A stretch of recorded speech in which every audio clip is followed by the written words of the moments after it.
Here I have TCL 10 SE, and today I'm going to show you how to change wallpaper on this device. So first of all, open settings on it, and then go to the home screen and wallpaper section, wallpapers.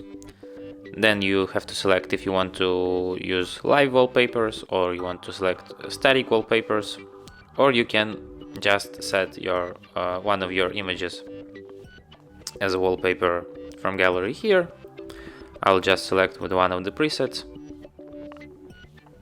for example this one, and then you have to select tap done if you want to set it only on home screen, and tap both if you want to set it on lock screen and on the home screen.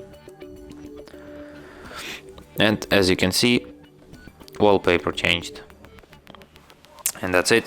Thanks for watching. If you find this tutorial useful, don't forget to hit that like button and subscribe to our channel.